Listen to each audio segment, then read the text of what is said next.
Israel disebut tengah menyusun strategi pendudukan sementara di Gaza meski tidak berniat menguasai wilayah itu secara permanen. Mengutip dari Al-Mayadin pada 29 Agustus bahwa rencana ini dibahas dalam pertemuan tingkat tinggi di Gedung Putih.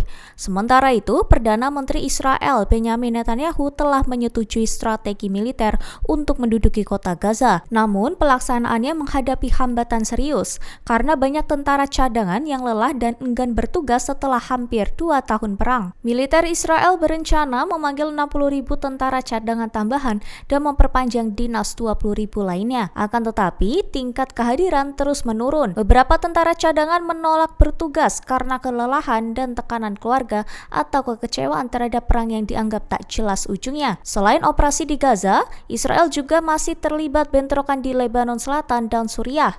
Situasi ini menambah beban pasukan dan memperbesar risiko gagalnya rencana pendudukan Gaza yang didorong Netanyahu. Pemerintah Inggris melarang pejabat Israel menghadiri pameran pertahanan internasional DC 2025 di London. Keputusan ini diambil di tengah kritik global yang semakin keras terhadap serangan Israel di Gaza. Mengutip dari Al-Mayadin pada 29 Agustus, biasanya Kementerian Keamanan Israel selalu hadir dalam pameran 2 tahunan teknologi militer tersebut. Namun, tahun ini tidak ada delegasi resmi yang diundang. Pemerintah Inggris menyatakan langkah itu diambil sebagai respons atas meningkatnya operasi militer Israel di Gaza. Pejabat Inggris mengakui kehadiran mereka berpotensi memicu protes besar. London menegaskan perlunya solusi diplomatik dengan gencatan senjata segera, pembebasan sandera, dan percepatan bantuan kemanusiaan. Langkah ini menambah tekanan pada Perdana Menteri Benyamin Netanyahu. Inggris sebelumnya telah membekukan pembicaraan dagang dengan Israel, serta berjanji akan mengakui kenegaraan Palestina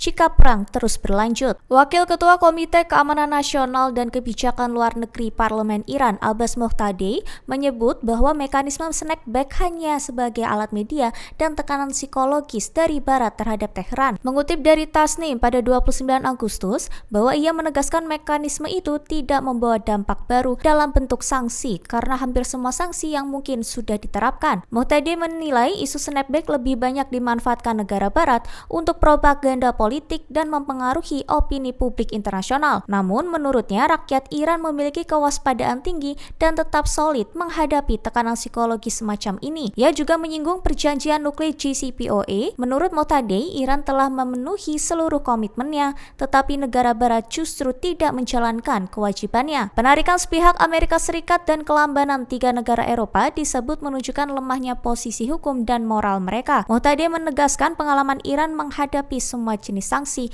serta membuktikan bahwa tindakan semacam ini hanya menjadi perang psikologis, bukan ancaman nyata. Menteri Keuangan Israel Bezalel Smotrich menyerukan aneksasi jalur Gaza secara bertahap jika Hamas menolak melucuti senjata. Ia menyampaikan jika Hamas tidak menyerah dan tidak membebaskan tawanan Israel, maka Israel harus mencaplok bagian Gaza setiap minggu selama 4 pekan. Smotrich menguraikan rencana ini mencakup pemindahan warga Palestina ke selatan Gaza, bahkan pengepungan wilayah utara dan tengah hingga aneksasi penuh dalam waktu 3 hingga 4 bulan. Ia meminta Perdana Menteri Benyamin Netanyahu segera mengadopsi langkah tersebut. Mengutip dari Al Jazeera pada 29 Agustus bahwa Hamas mengecam pernyataan ini serta menilai langkah Smotrich sebagai seruan resmi untuk memusnahkan rakyat Palestina. Kelompok itu menyebut kebijakan kelaparan dan pengepungan terhadap warga sipil di Gaza telah dijadikan senjata selama hampir 2 tahun. Perdana Menteri Israel Benyamin Netanyahu mengungkap pemerintahnya tengah menyiapkan zona demilitarisasi di Suriah Selatan. Zona ini akan membentang dari dataran tinggi Golan yang diduduki hingga provinsi Sweida. Netanyahu menyampaikan rencana tersebut saat berkunjung ke desa Julis di Galilea Barat. Ia mengatakan langkah ini bertujuan melindungi komunitas Druze hingga menciptakan jalur kemanusiaan sekaligus mengamankan wilayah utara Israel. Mengutip dari Tribun News pada 29 Agustus bahwa rencana ini muncul setelah kekerasan sektarian di Sweida bulan lalu menewaskan puluhan orang. Netanyahu menegaskan tragedi itu mendorong Israel mempercepat perlindungan bagi warga Druze di seberang perbatasan. Selain itu, Israel dan Suriah dilaporkan telah menggelar pembicaraan tidak langsung di Paris dengan mediasi Amerika Serikat untuk membahas stabilitas di wilayah tersebut. Sementara itu, Damaskus menuduh Israel meningkatkan agresi militer melalui serangan udara dan operasi darat singkat di sekitar Damaskus dan Sweida.